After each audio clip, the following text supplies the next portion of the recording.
The Little Black Dog. Billy Mansfield said that a little black dog followed him wherever he went.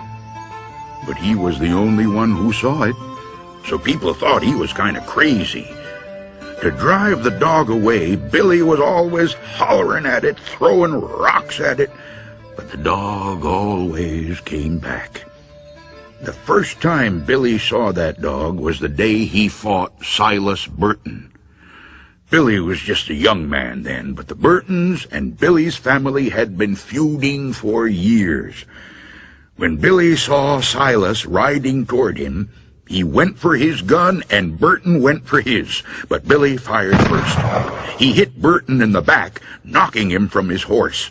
Burton's horse ran off and his gun fell where he couldn't reach it. He lay there on the ground, pleading with Billy not to kill him.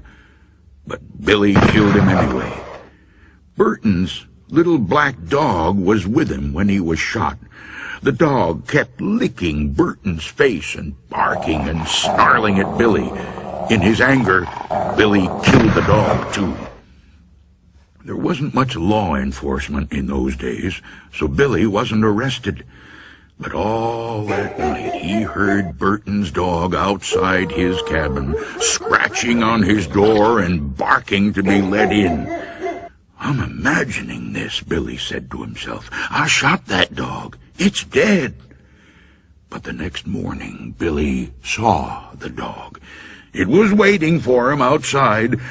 From then on, there was not a day when he didn't see it.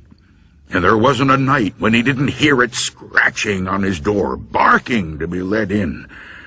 From then on, Billy was always finding black dog hairs on the sofa, on the floor, in his bed, even in his food. And the house and the yard stank of dog. That's what Billy said. Whenever somebody told him there wasn't any dog to see, he'd say, maybe you don't see it, but I do, and I'm not any crazier than you are." Things went on like that for many years. Then one morning, in the middle of the winter, the neighbors didn't see any smoke coming out of Billy's chimney. When they went over to check, Billy wasn't there. A day or so later, they found his body lying in the snow in a field back of his cabin. Billy had plenty of enemies, and at first it seemed like somebody might have killed him. But there wasn't a mark on his body, and there weren't any footprints out there except for Billy's. The doctor said Billy probably died of old age, but there was something odd about his death. When the neighbors found Billy, there were black dog hairs on his clothes. There were even a few on his face. It smelled like a dog had been out there.